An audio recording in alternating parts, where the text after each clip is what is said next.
मेरे प्यारे दोस्तों, आज बताने जा रहे हैं कि आदमी के मौत के बाद या स्वर्गवास में जाने के बाद भी आपके ज़िंदगी यम के हाथों में जाने के बाद भी कौन सा अंग कितने समय तक जिंदा रहते हैं, या आप कौन सा अंग किसी दूसरे व्यक्ति को या ज़रूरत व्यक्ति को दान कर सकते हैं ताकि वह जीवित रह सकता है। आप स्वर्ग में भी चल जाइएगा तो आप पुण्य का काम करके ही जाइएगा।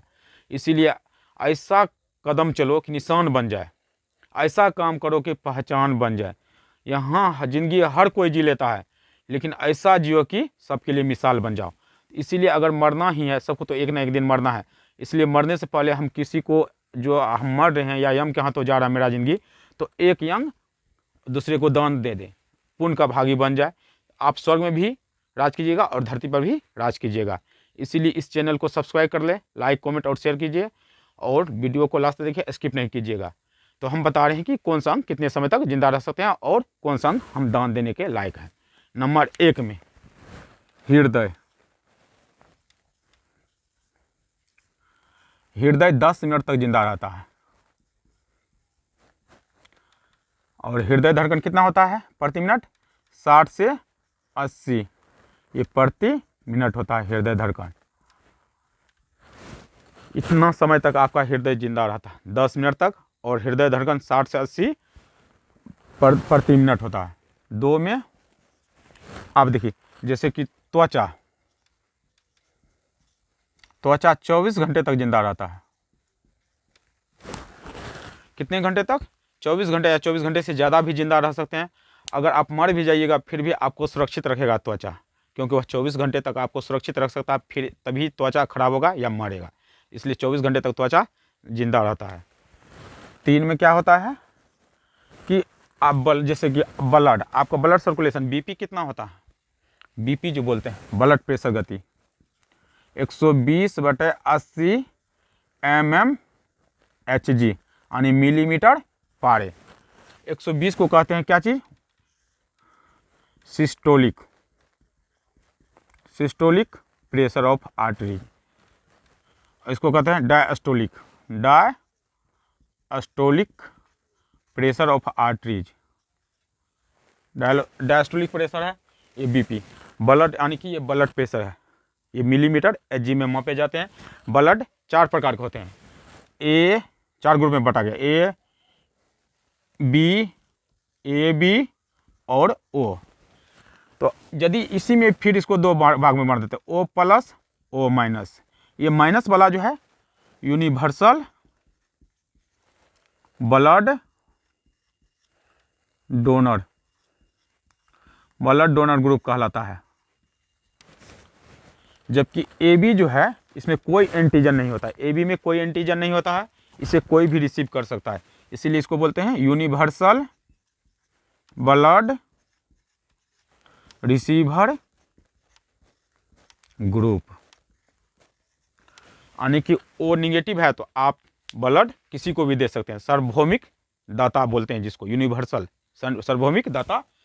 ओ निगेटिव ब्लड ग्रुप किसी को दे सकते हैं। ए बी, इसमें कोई एंटीजन नहीं होता, यह कोई भी रिसीव कर सकता है, तो इसलिए आप ब्लड को भी दान दे सकते हैं। और ब्लड तो आप जिंदा में भी रहते हैं तो आप दान दे सकते हैं। और कम से कम 1 यूनिट यानी कि 350 mm रहता है, मिलीमीटर होता है। इसलिए कितना ले लो?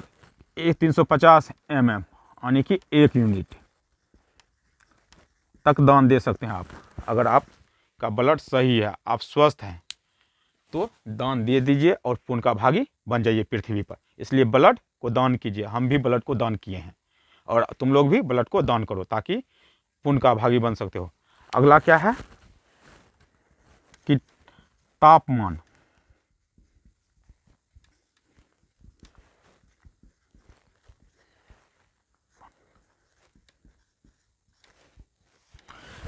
यदि आप मौत की मुंह में जाने वाले या आपका जिंदगी यम लेने जा रहा है, तो आपका टेम्परेचर शरीर का प्रति घंटे 1.5 डिग्री सेल्सियस घटेगा।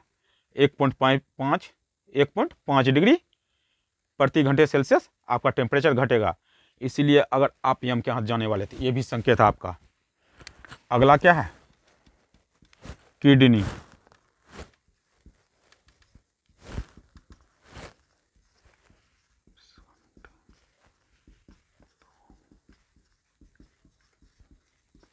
3 दिन। देखो किडनी 26 घंटे तक जिंदा रहता है, या 2 या 3 दिन तक जिंदा रह सकता है किडनी। आप किडनी भी दूसरे को दान दे सकते हैं। आपके शरीर का जो किडनी है वह सबसे ज़्यादा तक, आप अगर मर भी जाइएगा तो सबसे ज़्यादा समय तक जीवित रहता है किडनी, 2 या 3 दिन, 26 घंटे से ज़्यादा। इसलिए अगर ज़रूरत व्यक्ति है तो आप किडनी दे दीजिएगा। अगर आप मरने वाले हैं, मौत के मुंह में समाने वाले हैं, तो आप ज़रूरत व्यक्ति को अपनी किडनी दान दे दीजिए और आप पुण्य के भागी बन सकते हैं, ताकि आपका नाम लेगा। जो आपकी किडनी से बच गया तो वह नाम लेगा कि वह मरने के बाद भी हमको बचा के गया। आप स्वर्ग में आप पुण्य के भागी बन सकते हैं। इसलिए कुदरत के सामने आप पुण्य कमाइए। कुदरत आपको 2 काम दिए हैं, मरने के बाद भी और मरने पर भी। मर जाइएगा तो स्वर्ग में काम कीजिएगा, और अगर मरने से पहले कोई अंगदान दे देते हैं तो यहाँ भी पुण्य का भागी बन जाते हैं। अगला क्या है? लीवर। देखो लीवर जो है आपका 15 घंटे तक जिंदा रहता है। लीवर को भी आप दान दे सकते हैं। अगर कोई ज़रूरत व्यक्ति है तो उसे लीवर 15 घंटे तक दान दे दीजिए, 15 घंटे के अंदर। और अगला है लीवर के बाद फेफड़ा। फेफड़ा एक श्वसन अंग है। यह 16 से 20 मिनट 16 से 20 मिनट तक फेफड़ा अप डाउन होता है, यानी कि ये फड़फड़ाता है 16 से 20 बार के 1 मिनट में। तो इसलिए आप फेफड़े को भी दान दे सकते हैं अगर आप स्वस्थ हैं। तो यह कितने घंटे तक जिंदा रहता है? 16, लगभग फेफड़ा करीब 8 घंटे तक जिंदा रहता है, यानी 16 से 20 मिनट तक धड़कता है और 8 घंटे तक क्या होता है? जिंदा रहता है। उसके बाद मस्तिष्क।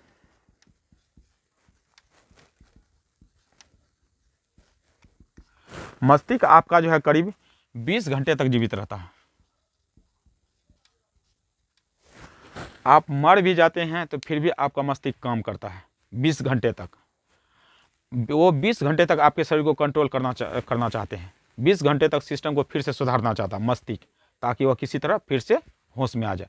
देखोगे कभी कभी कि मरने के बाद भी फिर से जिंदा हो जाती है, क्योंकि मस्तिष्क कंट्रोल करके फिर से वह बैलेंस ले लेता, यानी कि अनबैलेंस से बैलेंस कोशिका को कर देते हैं। सारा सिस्टम को, शरीर के सारा सिस्टम को बैलेंस कर देते हैं। अगला मस्तिष्क है। उसके बाद आंत। आंत जो है करीब 6 से 12 घंटे।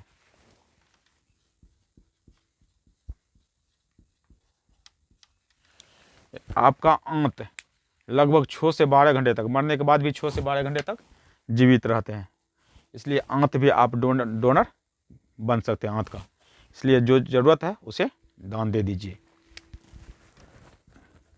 उसके बाद पेंक्रियाज है।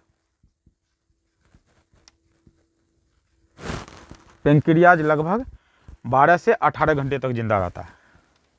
12 से 18 घंटे।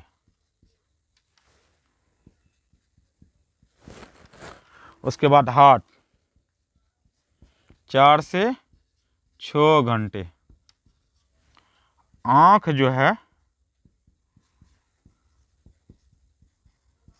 4 से 6 घंटे। आप आँख को दान कर सकते हैं। आपका आँख के जो है कॉर्निया और आई बॉल जो है, अगर मर रहे हैं, मौत के मुंह में जाने वाले हैं, तो आँख दूसरे को दान कर दीजिए। क्योंकि एक व्यक्ति के आँख से एक ही व्यक्ति को रोशनी नहीं होता, एक ही सूरज नहीं उगता है। एक व्यक्ति के मरने के बाद 3 सूरज उगता है, यानी 3 व्यक्ति का रोशनी आ सकते हैं। आपका कॉर्निया और आई बॉल 3 व्यक्ति को रोशनी दे सकता है। इसलिए आप आँख दान देके पुण्य का भागी बन सकते हैं। और इस तरह से आप लोग जान गए कि कौन सा अंग कितने समय तक जीवित रहता है। इसीलिए आप अपने अंग को दान करके पुण्य का भागी बन जाइए। धन्यवाद।